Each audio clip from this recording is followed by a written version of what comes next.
onside ball controversy that happened at the end of Monday night's Detroit loss to Seattle is still a hot topic, and Lions coach Jim Caldwell is instructing his players not to talk with the media about it. Here's what he said.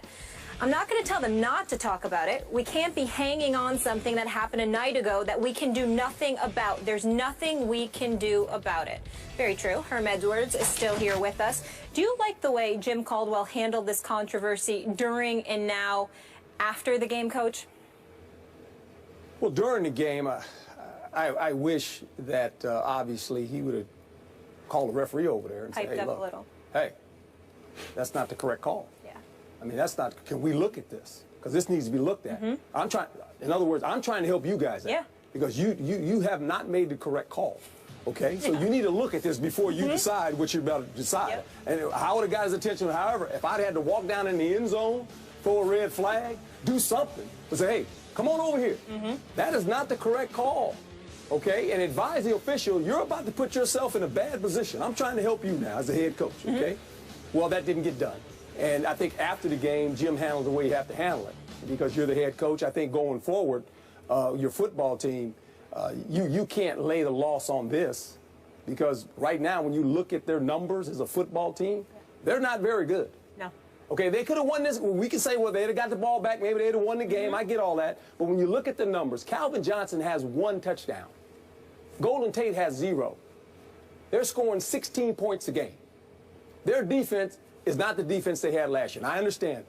Sue's gone, and Farley's gone, and the linebacker is he's hurt. So I get all that. So I think if you're Jim going forward, the players can keep hanging on to this, but you can't let them hang on to it. You got to say this as a head coach. And Jim's probably already told the players, hey, guys, this is on me. We got to get this thing fixed. We got a 12-game season. We got to make a run at this. We still got a pretty good football team intact, but we got to find a way to win some games, and it starts with me and my coaching staff, and we're going to get it fixed. And you got to move on, because this is a hard loss for them. There's no doubt about that. But the way it happened, it's a shame because we're going to talk about it.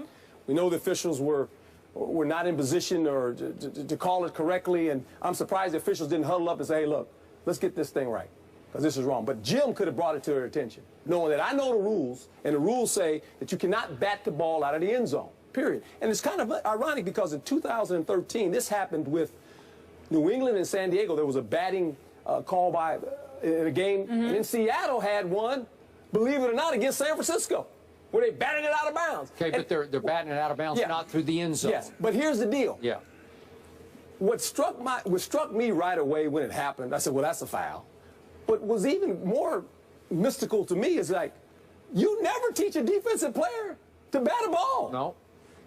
You always go after the ball. Now, if you go after the ball and you miss it and it goes out of the end zone, it's one thing, but you fall on the ball. When it's a fumble, defensive players are taught to fall on the ball. Some of them will actually pick it up and run for a touchdown. I wonder who that was.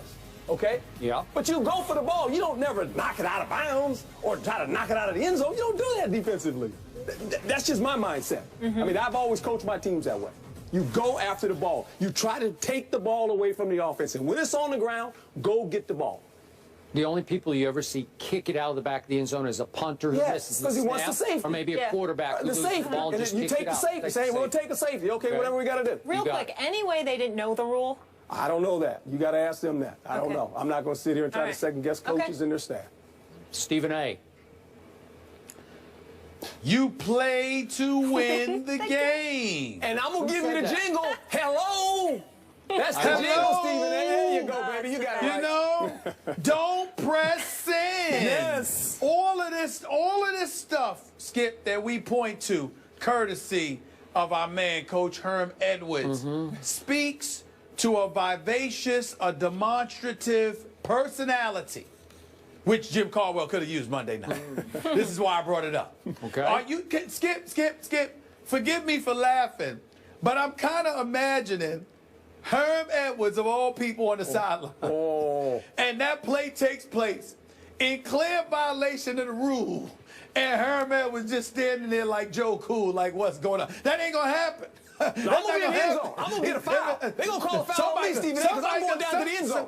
Something's going to happen, you know? And this is where so much was made of Jim Caldwell that it's not necessarily always a good thing.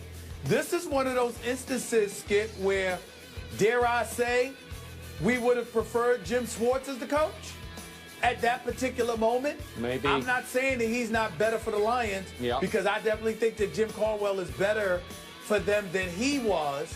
But I do think it's important to point out that a guy like Jim Schwartz would have been going ballistic. Yeah. He'd have lost his mind.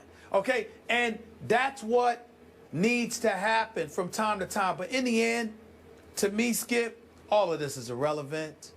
Coach, all of this is irrelevant. Here's why. When you look at the Detroit Lions, Coach threw out the biggest two statistics, and he needs to add a third. He said Calvin Johnson only had 1 touchdown. He's no longer Megatron. We call him Calvin Johnson now. He said that Golden Tate doesn't have a touchdown. And the only thing he didn't add is that where's the running game? Because I don't see that either. No. So if you don't see a running game, and you can't see Megatron, and Golden Tate can't be Golden Tate because Megatron ain't Megatron, what's Matthew Stafford? Exactly what he looks like right now. And all of those things being considered, Skip Bayless, they got Arizona, Chicago, and Minnesota next on their home turf. Do you realize that if the Lions win 2 of 3, they're still 2-5? Yeah. Okay, so let's quit over. talking about the Lions. Their season's over. Stephen A. Smith, I vehemently disagree that this is all irrelevant, because the shrewd operator that you are on this show, you've done it again. You've gotten away with sweeping under the carpet what is relevant here. Your Seahawks should be 1-3 heading to Cincinnati on Sunday. No gimme at Cincinnati, even though I think Seattle's right now a slight favorite. But I don't know. I'm starting to lean toward picking the Bengals in this game. But my point is, it was a robbery. Once again, the NFL looks awful. Yeah, the Lions got robbed. That's what happened. Skip. Hey, Skip. Hey, what? I understand robberies are robberies. But that implies that the Seattle Seahawks are robbers. You ain't robbers unless you get caught. Oh, they didn't get so caught. They got away and with so the as robbery. a result of that, I mean, excuse me, the record in the NFC West at this particular moment in time says 2-2.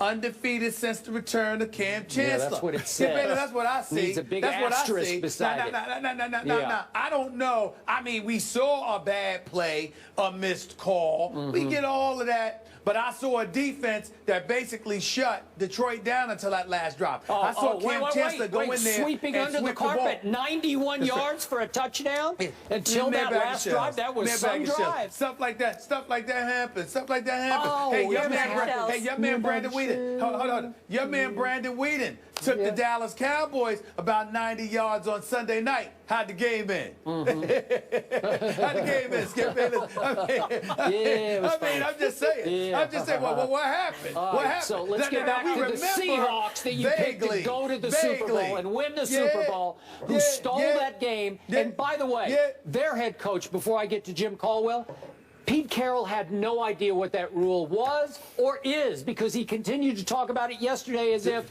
the back judge is saying, the back judge, it was a 50-50 call. It wasn't a 50-50 call. It was a 100% call. You have to throw the flag. Hey, what? Hey, Skip Bayless. Do I get to talk on the show ever? That's subject to interpretation.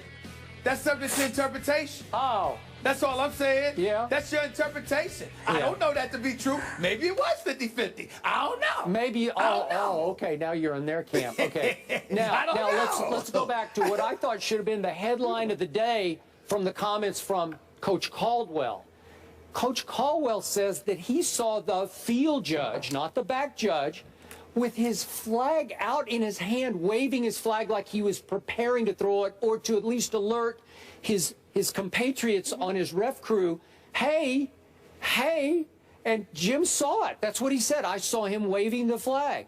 Jim also suggested that the back judge might not have even known the rule. And is that possible? It's possible. I brought it up yesterday. I also brought up the fact that given the incredible volume of that 12th man crowd of theirs, it could be a little intimidating for a ref, and he might think about it and then hesitate just for a split second, like, do I really want to throw this flag to decide this game on this field in front of these folks? It's just psychological. They're all human. You know this. You've dealt with them for your whole life. And so did he hold it just a second and then think, no, I can't do that? But to your point, that if the field judge is waving his flag, and Jim thought that they did have a quick conference. Remember, the world fixated on, did Calvin Johnson break the plane? Right. That's where all the focus of that play went, right? Right. So everybody forgot about KJ Wright did a little patty cake and just clearly, blatantly knocked the ball out of bounds. You can't say it's 50-50. It's 100%. If you want to say batted, poked, whatever you want to say he did to the ball, he removed it from the playing field. Right. When it's incumbent upon him to have to control the ball in the end zone for a touchback. Because if he lets it bounce again and it goes sideways, Detroit might just fall on it for a touchdown, right? So that's why you cannot knock the ball out of bounds. Okay, so now I'm back to Jim Caldwell. If Herman Edwards sees one guy with his flag out waving it like this, Herman Edwards is running to the end zone. I'm going to get a foul. I'm going to get a foul. You're going to get a foul, but it might be a good foul because you might save the game for your Detroit Lions or whoever your team Well, was. I think what I've always tried to do, and the officials are in a tough spot. They are. I've always said this about officials. They never have a home game, okay? They never have a home game. And they got a tough job. We all have tough jobs, but I never try to put those guys in an embarrassing situation. I'd call a head referee over and say, Okay, hey, look, that's fine. let's look at this. All right. I said, here's the deal. You have to make some kind of a statement. Yeah, you got to make a statement. Now, you got to, where all of a sudden the camera's on you, and you're telling the head, you're having a conversation, and that stops all this. It slows everything down. Hey, wait a second. And then you're telling the official, hey, look, we know the rules. I know you guys know the rules. That's a foul. And make him look at you and have a conversation, so at least they don't spot the ball and say the game's over. It was Tony Correnti, who was the head referee. He could say to you, Coach, my back judge decided it wasn't a foul, and you just have to say that was his judgment, and you'd have to let it go. Then you live with it. But I don't know that he would say that to you. At least you have to alert them that, look, this is what I'm seeing. Right now, and this is what they see up there. My coaches are telling me exactly what happened. Can we look at this? Are you sure? Are you positive you want to do this? Because obviously, under the rules, it's not reviewable because it's a judgment call. But they're looking. They're looking at it. Yeah. Come on. I mean, Dean Blandino, moments after the game, is saying, we blew it. This is the 12th man again showing up. That's the same end zone of the failed Mary play, right? Same end zone. Yeah. Bad at So Stephen A. Smith gets away with another one. And he's got another bogus team going forward at 2-2. Say what you want. At the end of the day, your arguments are valid to some degree, but there's plausible deniability. And as long as there's plausible deniability, we have to lean on the fact that the Seattle Seahawks are coming. By the way, Coach, not to be political, but I need to tell you this. Yes, sir. My name is Stephen A. Smith, and I approve this message. Gotcha. Detroit versus everybody. Fired up, Skip. I love it. Really. Skip's nervous right now. He's not. He's angry. The last time Greg Hardy faced the Patriots, he sacked Tom Brady. Herm Edwards has a personal relationship with Hardy there, and he's going to react to Hardy's return to the NFL in just a bit.